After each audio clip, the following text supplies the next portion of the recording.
Do you know what? I really fancy playing a Sonic ROM hack today, but I'm not quite sure what to go with. Any suggestions? Ooh, play the S Factor! You must play the S Factor! The S Factor is a masterpiece! Well, okay, if you insist. It's not that type of game, you know. Oh, it's not about singing? Oh, sweet Louis Walsh, that's a relief. So what is this monument you're talking about then? The S Factor is a Sonic 1 modification that entered and won the Sonic Hacking Contest in the year 2013, taking home 4 virtual trophies. It includes 2 brand new characters, Sonia and Silver, each with their own unique abilities, a graphical overhaul, music alterations, brand new bosses, the works. Wow, this sounds amazing! I've got my Mega Drive pad here, and I've got a notebook for jotting down all the pros I'm about to experience. But does it really deserve a place on the top shelf of recommendations? Well, let's find out together with the review of S Factor, Sonia and Silver.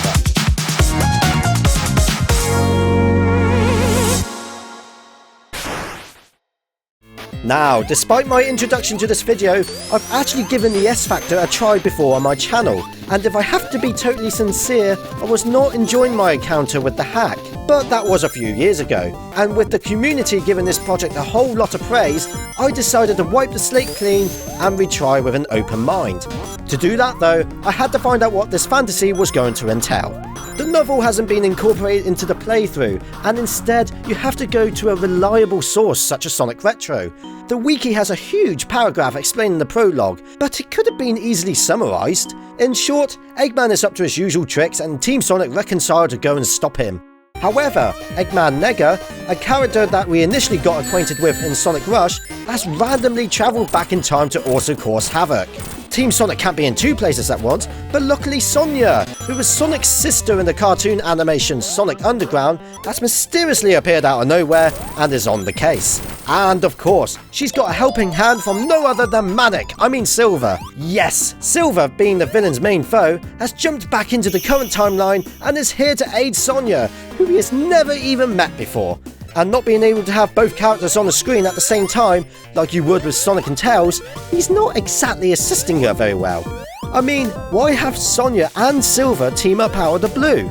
The plot seems a bit aimless, and when you come to play this quest, no more narration is told. From here is all near enough Sonic 1's blueprint. No in-game cutscenes, no storytelling, just bish bash bosh boom, you're done. You don't even get to see Sonic and the gang at all in this adventure. Well, there may not be any storyline within the game, but that didn't stop these guys from producing a big bang from the start. You get the recent Sega splash screen from the modern Sega games, at a questionable quality I might add. Sonia then puts on the gig with her electronic keyboard for the Sonic Retro card, an Aquaslash and Pals jingle appears, and then, for the cherry on top, the title screen. It's an elegant and well-handled commencement to the S Factor. Diving into the options menu and you're greeted with a few choices. One that put a nice smile to my face was that you could personalise how you wanted your game to look. You could keep the original S Factor styled menus and music, or you can support your favourite character by picking a range of colours fluctuating from Sonia, Silver, Sonic, all the way up to Blaze. Although my joy was short-lived, as it so happens to only change the melody and colours to the options and character selection menu, and from there everything is back to normal. Or is it? Spike behaviour, super music and sound test are pretty self-explanatory, and then finally you have the password field. And this isn't for a save progress component, oh no, there's no such thing as a save system inside of this game, so just be cautious before hitting that power button. You don't unlock any passwords during your playthrough either, so I never got to use the password mechanic. But if you do a quick Google search like I eventually did after my gameplay, you can find a few codes that unlock such gimmicks like debug mode or level select, or combine your password with the theme option, and you get to play as this secret character, whoever on earth he is. But we're not here to concentrate on this mysterious stranger, we want to focus on the main team, which you get to view from this swift looking selection screen. The presentation is still in full swing here, and once you've chosen your saviour, the title card reveals itself with its fluid animation. And it's from here, the presentation kisses you goodbye and jogs on. The results screen is nothing too special, there are no level transitions found anywhere, the ending is practically the same as the original, we've already established there's no cutscenes in sight. It's as if the team dropped the wonderful display idea early on in the game. I mean, after getting all the emeralds and completing the tale, it's not even Eggman Nega that's annoyed. Did they just forget? Ah well, at least our heroes are here to put on a show. Let's start off with Sonic's sister, Sonia. She looks pretty fantastic with plenty of detail. She pops out of the level aesthetics, but she's easy on the eye too, so her palette choice is splendid. All of her sprite work has been accounted for, bar her continue screen pose, which is just a garbled mess. She handles and controls exactly as Sonic does in his debut, and that even means the spin dash is absent.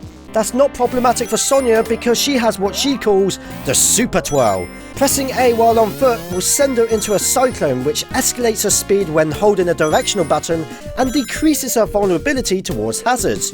You won't be able to jump while you're rotating like mad, but be that as it may, at least you're clearing the path of any danger. Badniks, brittle walls, and even spikes are easily demolished with her tornado power, which is handy indeed. Horribly, her spinning attack is very inconsistent, as sometimes I wouldn't be able to destroy certain badniks or objects, or she would just fail to break anything that was once fragile. It's also apparent that her hitbox is stretched while she's whirling away. If that's not enough proof, then maybe this loop will demonstrate my point. If it's any consolation, at least this ability is free to use, and it's indefinite until you get hurt, die, or you need to jump. One final ability of Sonia's is the Power Axe. In short, it's Sonic's Insta-Shield, but it continues on until you touch the ground again. It's very useful to use, and I'm delighted that we get this rather than the common boring homing attack. Sonia does not like to hang around. Silver, on the other hand, is such a slow coach compared to his partner, and he has no real capability to boost his performance. Nope, even Silver didn't gain Sonic's Spin Dash, which got highly irritating at times, as the level design doesn't really compensate this handicap of his. But that doesn't mean he's the weaker choice, not by a long shot. Owning his psychokinesis powers, he is able to levitate while airborne by holding the C button in mid-air. Letting go of the C button then lowers him, but you're able to float again by reapplying the command. It's neat to skip certain parts of the level this way, but I wish his deceleration was tighter. I know he's meant to be an easygoing character, but I couldn't help but feel he needed to react quicker in his turns, because once I spotted a death trap ahead, it was pretty much too late to swerve it, which meant I had to be naturally cautious while navigating in the air. But enough of being aerial. What's also pretty cool is his aptitude to grab certain items. While grounded, hold the A button to initiate your psychic talent, and then anything that's grabbable within your vicinity will be under your control. At this point, you can safely let go of the A button, and the controlled substances will stay with you until you release them or take a setback. It's then that you can tap the A button while in flight or on foot to fire your possessed matter, and any nearby targets will get snapped by your attack, or just completely miss. It's pretty neat, but I did end up forgetting to use it a lot, mainly because except for the projectiles coming out of the Crab Badnik, I didn't really find anything that was governable within the first stage, and by the second zone, I just forgot it existed. His power was helpful in some boss battles, I'll admit, but due to his sluggishness, I trust Sonia is the better choice to go with. Also, you may have guessed, you can transform both characters into their super states after collecting all the emeralds. Nothing to discuss here, it's just Supersonic but with their unique capacities on top. While the protagonist's visuals are content with me, the stage art isn't as high deserving. The very first zone has too much contrast for my liking. The level of detail is there, I'll give him that, but the shading on the slopes are just blocks. Did we become a little lazy here? I would answer that question as a yes, because in the following division it becomes even more plain, with the background being dull and the foreground exposing huge simple tile sets. Some I'm not even able to identify if they're collisionable or not. And then in the third level, do I even need to talk about this? What caught me off guard is that in the very next scene, the gorgeous artwork and presentation makes a comeback. The colours are beautiful and dynamic, the waterfalls are blissful, and we have a third scrolling parallax in the background. Now this is what I like to see. Nonetheless, in reality, the graphics are very bipolar. You have your mediocre stages, your stunning and breathtaking stages, and then your can't be bothered stages. And then you got the level design, and I was very pleasantly surprised to see how atrocious they are. Gordon Bennett O'Reilly. After completing the game with Sonia, I was reluctant to pass through the game again as Silver. Spectre Valley wasn't too bad of a layout composition if it wasn't for these engineered neutron badniks that were already messing with my sanity. They just kept coming and attacking out of nowhere without giving you any chance to react. And you're brought into the slowdown so prematurely, which can get particularly bad within the special stages.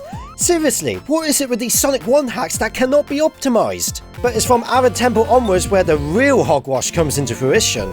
There are so many terrible enemy and obstacle placements all in gangways that knock you out of your path into more hazards. These are known as dick moves, but this game is just full to the brim with them. Death after death after death. I'm gonna have to rent a full graveyard for myself at this rate. Why put the spikes there? Why put the electricity orb by the spring here? Why cramp the place with perils in such tight spaces? I'm aware that the characters have their unique powers to help them pass through the zones, but the stage architectures does not atone for the whole party. Case in point, what's with this gold shield that leads you to your imminent death straight afterwards? It's pathetic! I later learned during my experience that only Silver can get this and then he glides himself back to safety. Well then there should be something blocking the path so Sonia can't make that mistake. I don't know, a brick or something that can be moved with Silver's mind ability? Maybe you're just not very good at the game, redhotsonic. I'm not done bashing on its own constructions yet.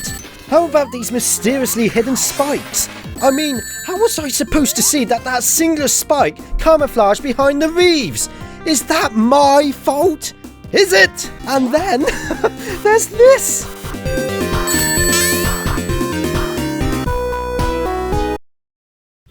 Sega. Start from the very beginning because of a hiccup that was out of my control? How about you kiss my ass? Sorry about that, but all of these spike traps are substantially huge.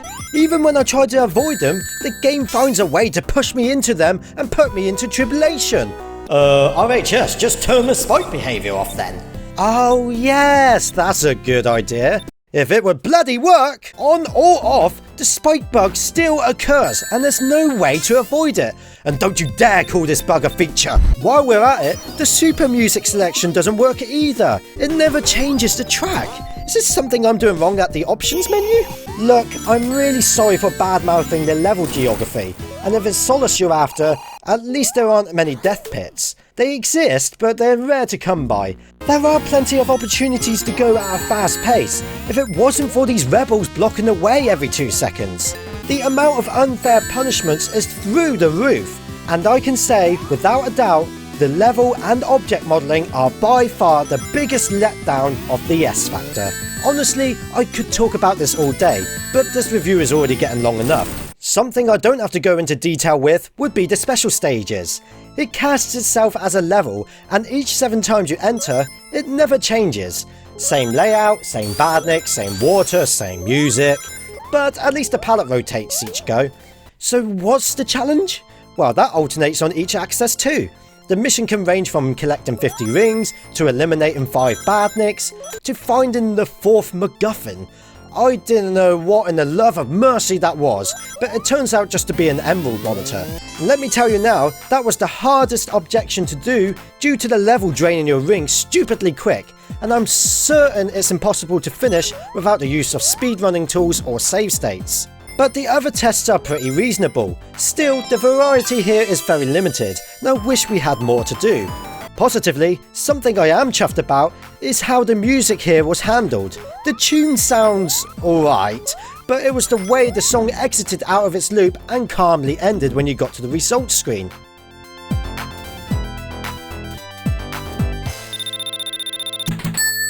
Admittedly, that only fabricates itself when you fail. Just minor changes like this goes a long way with me. Nice touch. They tried another gimmick with the music in Ringland Zone.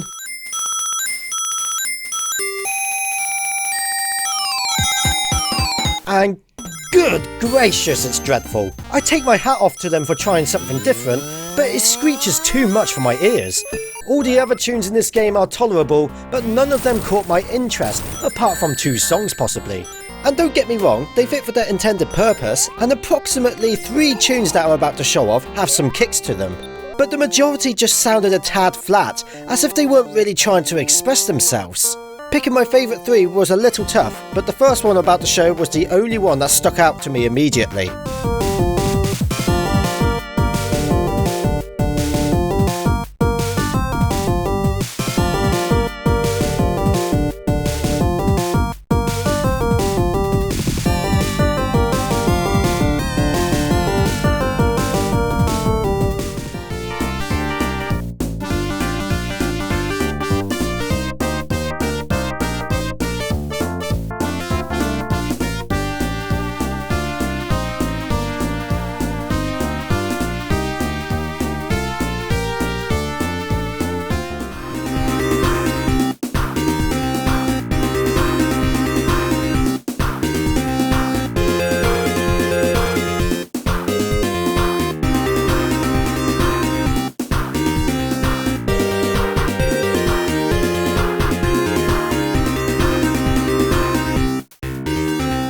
As for the sound effects, a lot of them remain unchanged, albeit 2 new announcements. Sonia's twirling facility features a long and satisfying grinding noise that keeps going until she stops spinning or an interfering sound cuts it. And secondly, we have the stupid Sonic CD jump noise! Anyway, a lot of sound effects were duplicated to be used elsewhere, as you can imagine. For example, the spinning blade sound from Scrap Brain Zone is used for the lasers in Chaotic Street's boss. Speaking of bosses, the majority have been reformed, and for the most part, I quite enjoyed them. Although some acts are completely inattentive of fights, but when the clashes did make an appearance, they were relatively pleasant. You may lose a life with your first encounter, but it doesn't usually take too long to pick up their patterns and act accordingly. They're not so rough either, and they use a sensible amount of attacks rather than going berserk. Except for this guy. Really, I have no clue what I'm meant to do here. I defeated him by fluke with Sonia, and then with Silver, I got a game over several times and even a time over. Metal Sonic just opens himself up for hits whenever he fancies it, and vice versa. That's not even counting the glitch where he just shoved me through the floor. And the bugs didn't stop there. There are just way too many to list in this review, from lava not being a bother to sprites completely malfunctioning. As I've earlier skimmed through some of the errors in this analysis, I'm not going to really talk about them here, as it would take another 5 to 10 minutes to discuss them all. But I promise you now, we will come across a heck load within the live stream. I don't know guys, this game just didn't turn out the way I wanted it to.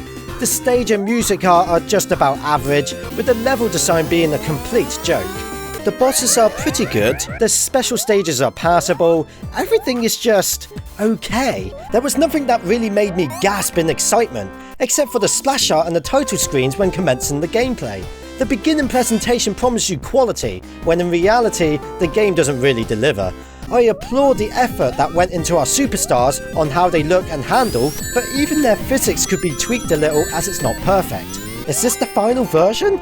For the love of Jiminy Cricket, I hope not. The Sonic Retro Wiki says it's still in progress, but I wasn't prepared to scan 47 pages on the official project's forum to find out. But I do know that this was the very version that was studied for the Sonic Hacking Contest. I wasn't expecting a dish set for a king or anything, but do I personally believe this deserves first place?